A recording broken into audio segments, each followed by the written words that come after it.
My name is Mohamed Sidibay. I am 10 years old and live in Sierra Leone, West Africa. Sierra Leone is a very small and beautiful country. It has long beaches, tall green mountains, and the people are very nice. But in Sierra Leone, there was a terrible tragedy.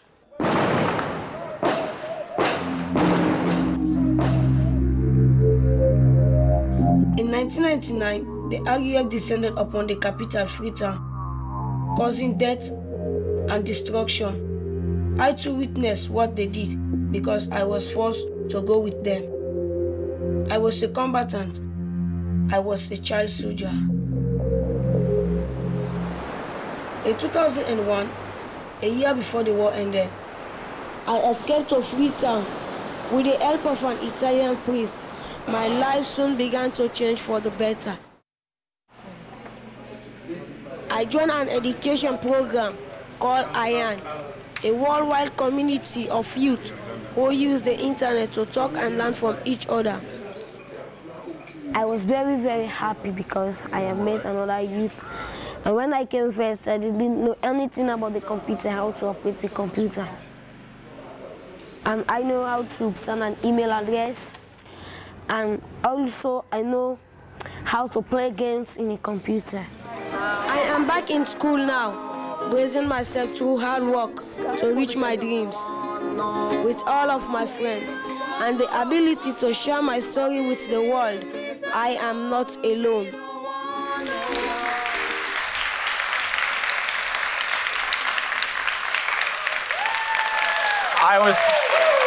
Thank you. Thank you. Thank you. I was the little boy in that movie. I am a peace activist. I am a student. I'm a couch potato. I was a former child soldier in my home country of Sierra Leone, and I will be your host for tonight. I saw my first murder at 3. The rebels came to my home and killed my parent. They forced me from my house to be a child soldier. Even as a kid, I knew that my life would be forever changed.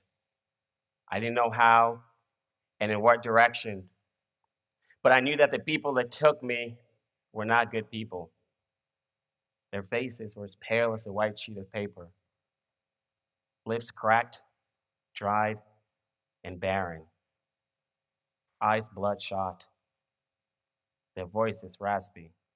And no matter how hard they tried to smile, they couldn't, because what made him smile was what made him human, and what made him human was long gone. The smile on my face had disappeared.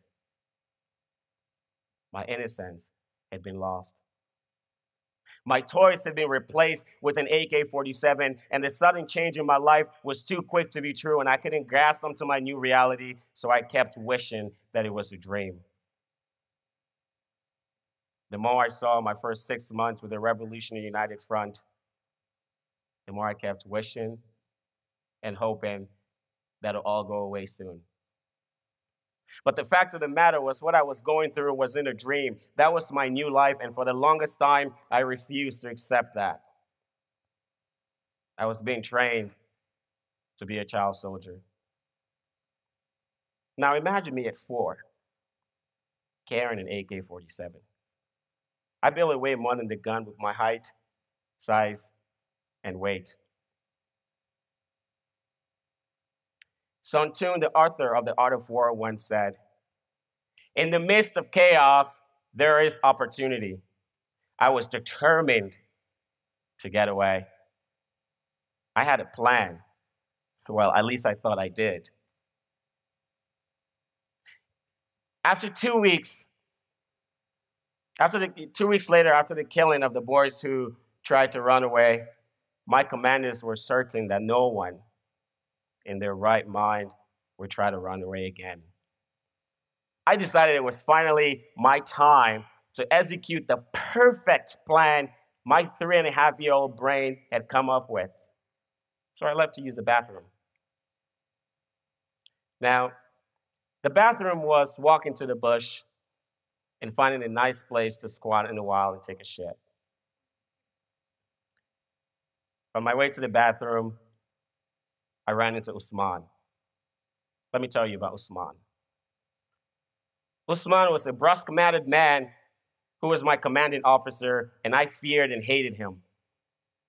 He was a short, stocky, middle-aged man who was always pissed off about something. He said in his authoritative voice, "Wusa, you think say you to go?" After months of planning, one word from Usman, and I almost lost it. I started shaking. My palms started sweating. At this point, he was becoming more and more suspicious of me. And everyone knows not to get Usman suspicious, because suspicion for Usman means guilt, and guilt for him means death. Not hearing what I said the first time, he then asked me again, this time sounding more agitated. I tried to speak to him, but the only thing that came out of my mouth was fear. But then I heard the sound of a more friendly voice, and that was the voice of Musa. When Musa said my name, Mohamed, I somehow managed to get hold back of the situation. Still scared, but at least I could formulate a simple response and said I was going to the bathroom. The perfect plan, remember?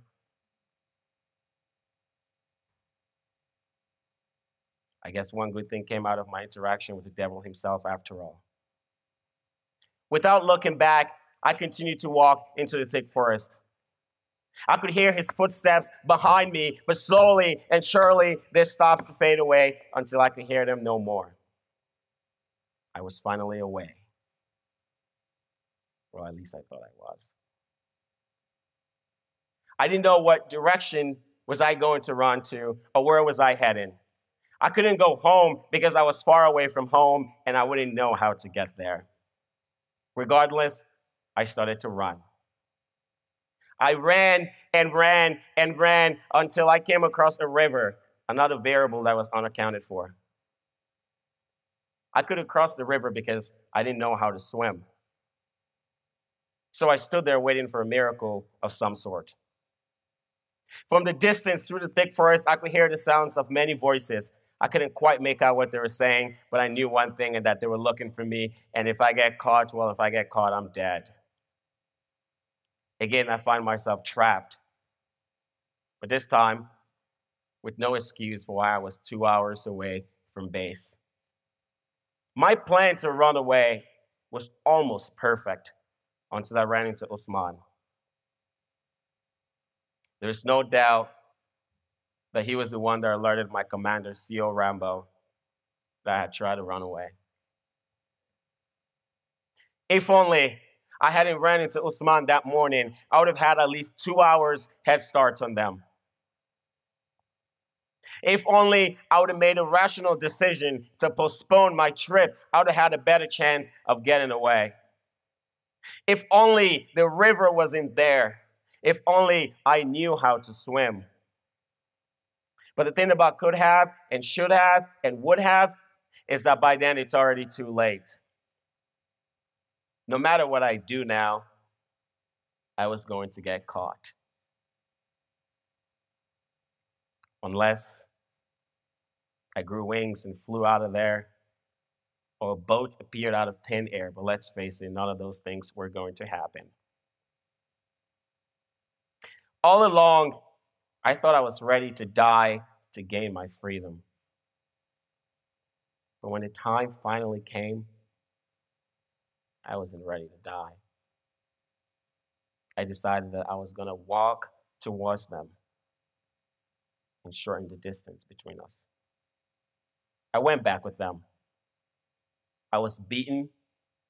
They poured hot melted plastic on my skin, but I survived. After years of senseless killing, the war finally ended. The war ended because people started asking questions. The why questions, the what questions. Those are the questions that I asked myself, the questions that brought me to America, the questions that brought me to this stage here tonight. See, I grew up where the only thing I feared wasn't God, but children high on drugs, carrying AK-47s, taller than they were. After the war ended, I was so angry. Angry at everyone for everything that is done to me. See, I was part of the lost generation in my country, the generation that had seen and done more evil than you could possibly imagine. I was part of that generation. When the war ended, my community had a plan for us, that all child soldiers were going to be nothing but gangsters, thieves, and drug addicts.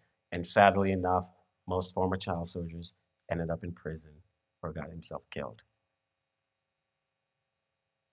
I've always had this belief that you can give a man the world and his world could crumble. But if you give that man an education, he will rebuild his world. I wanted to use my education as a way to forget about my years of war. But as I get older, I realize that I don't have to forget. I have to learn how to live with my past. That's what I'm doing. And in the hopes, I hope education will help me rebuild my life and help me help others rebuild theirs.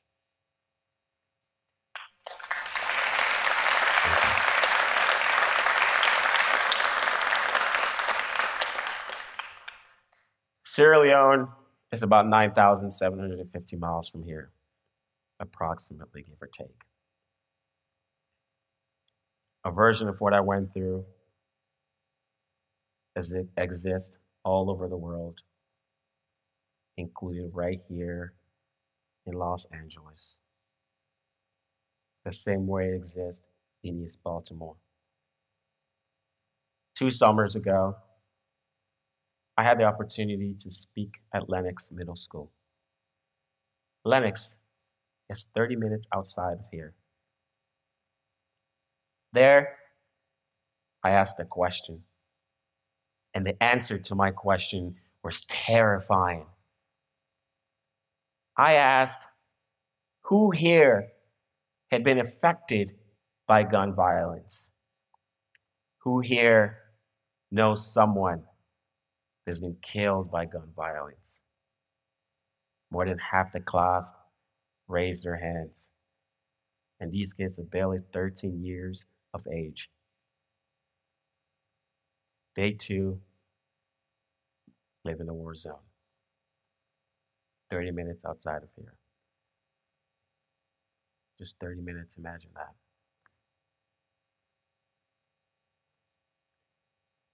Coming to the United States, I'd always thought America is the perfect land. There were no heroes where I grew up. Who could possibly be your hero?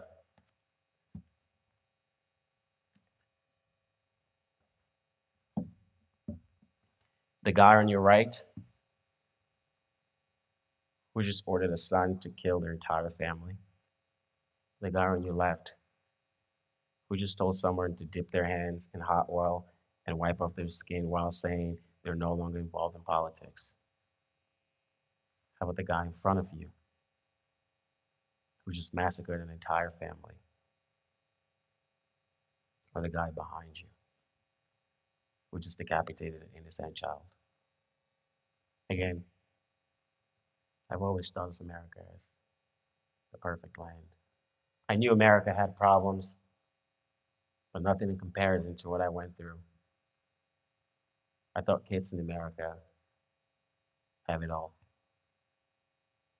But all that changed in 2007. The first book that I read when I came to this country was A Freedom Rider's Diary by Erin Gruwell and her students of Long Beach, California.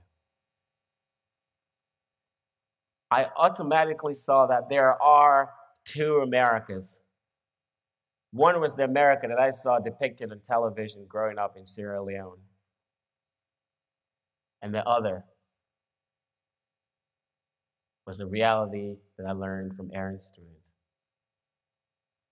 The reality to face every Black boy and man in this country. The reality of Trayvon Martin. The reality of Mike Brown in Ferguson. These events and Erin's work inspired me to write this poem. Oh, beautiful America. For I fear that today might be my last. For the color of my skin had made me into a gambbanger. The ink on my arms had made me into a threat. For I fear to wear a hoodie because I might be seen as a thug. You have taken my kindness for weakness, my silence as speechless. Dismissed my uniqueness as foreign. Called my language slangs. See my mistakes as defeat. Consider my success as accidental. Trivialize my intellect as potential. When I question, it means I'm unaware. To voice concern is discontentment. If I stand up for myself, I am being too defensive. If I don't trust them, I am being too apprehensive. I am fake if I assimilate. I am defiant if I separate. Oh, America, the beautiful land. I was so inspired by Erin that I wanted to meet her. Here's someone that has dedicated her life to helping not only children in room 203 at Wilson High,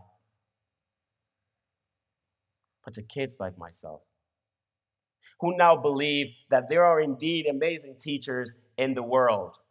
It is with great honor that I introduce to you Erin Gruwell, my personal hero, in honor of her work to speak out when no one did, believed when no one believed, and to give voice to people who had no voice. Ladies and gentlemen, I give you Erin Gruwell.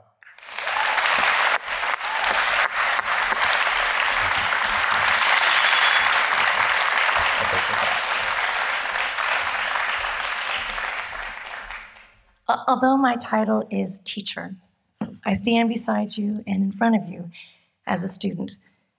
I am awestruck by the art and the music and the activism and the courage of everyone who has stood on the stage before me.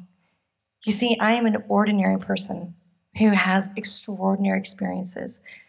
When students and teachers every day walk into my classroom and they've learned how to put down their fist, put down their gun, and pick up a pen. My students walked into my classroom years ago, September 6, 1994, 20 years ago, and they were jaded, just like Mohamed. They'd seen things that no kid should see, experienced things no kid should experience, and they'd given up. At the age of 14, they thought they were doomed to drop out of school at 14, be behind bars at the age of 15, and 6 feet under by the time they were 18. And the idea of this woman standing before them with polka dots and pearls and this perceived right privilege did not resonate with my students. They looked me up and down and thought, who is this crazy cheerleader from hell? And what do these sonnets and these stories have to do with my life about survival?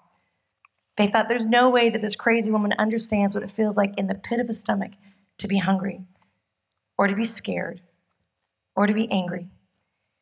And I looked at my students who were miserable, and their sole purpose was to make me as miserable as they were. And they did a really good job. As my syllabus came back at me in the form of a paper airplane with a question, why do we have to read books written by dead white guys in tights? which is a very profound question. The idea that I dared to dream that my students could immortalize their story, that they could leave a legacy, just like that little girl in that tiny little attic, or that young boy, Elie Wiesel, who rode into Auschwitz-Birkenau in a cattle car, or that courageous young woman in the streets of Sarajevo, Zlata Filipovic.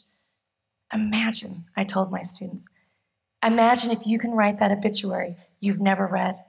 Imagine if you could give a voice to the voiceless. Imagine if there is hope for each and every one of you that is hopeless. So I wanted my students to pick up a pen and to write.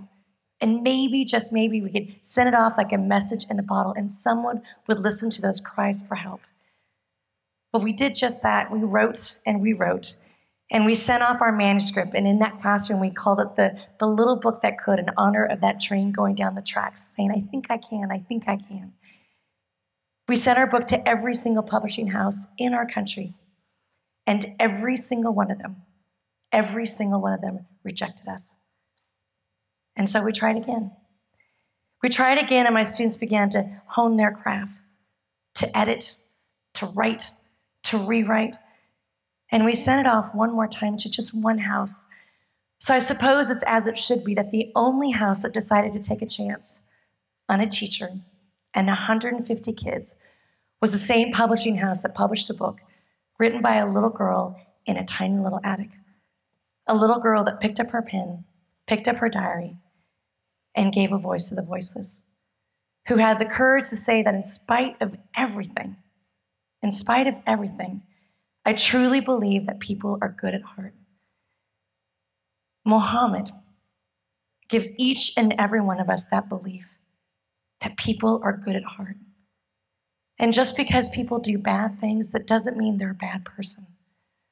So when that 3.5-year-old boy watched the most horrendous thing, man's inhumanity, and yet he lived to tell, and yet he was able to bear witness, and yet stand in front of each and every one of us rocking that tuxedo tonight.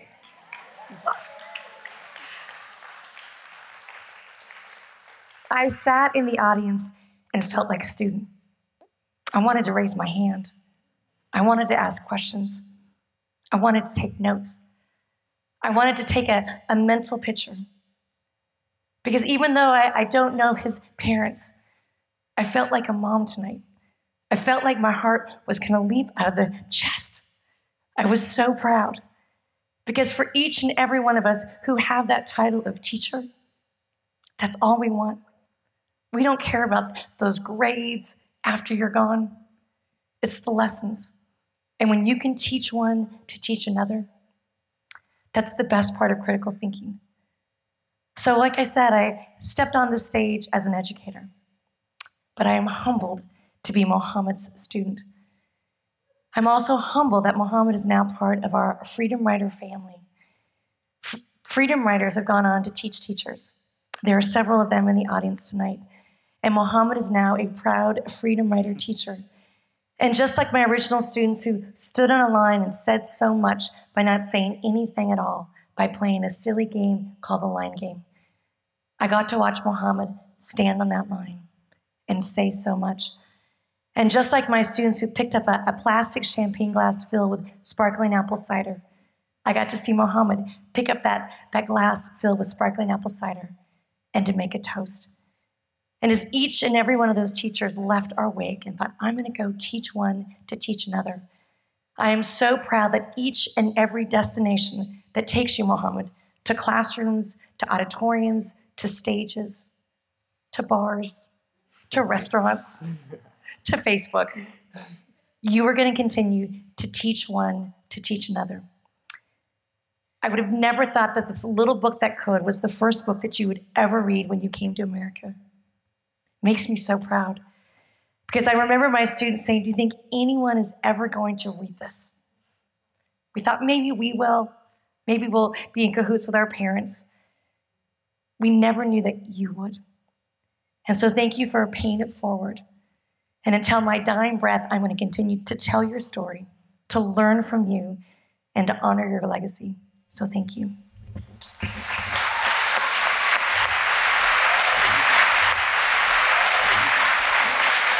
Okay, how good does he look? How good does he look?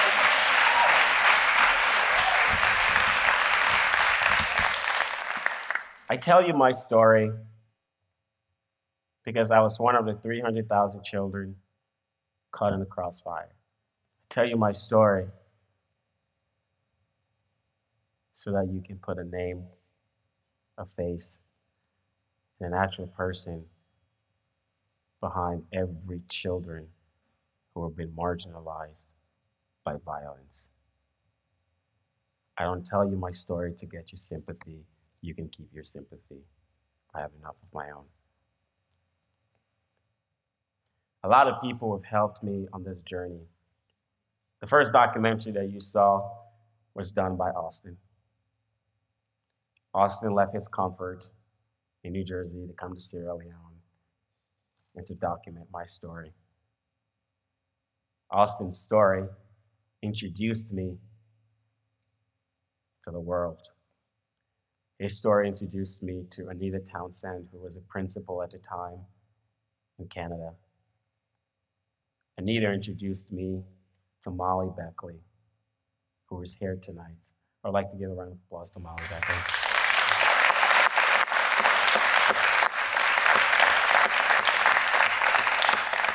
Despite the distance, Molly and her student took it upon themselves to send me to one of the best private schools in Sierra Leone. I connected with them. And Molly introduced me to Jeannie. And here we are today. A lot of people have helped me on my journey. People saw how much I loved education, and they helped me to pursue that one dream of mine, which is to get an education. Until I realized I have to read 500 pages a week. But regardless, I'm here today because of all these people who stepped outside of their comfort zone to help me. You'll be amazed at the ripple effect you will create if you step outside of your comfort zone to help the person next to you. We all want to change the world, but the way we're going about it, I'm sorry, it's wrong. You cannot change the mass, but what you can do is change one individual at a time. What you can do is change yourself, and by changing yourself, you will change someone next to you, and that creates a ripple effect. Thank you. Thank you. Thank you.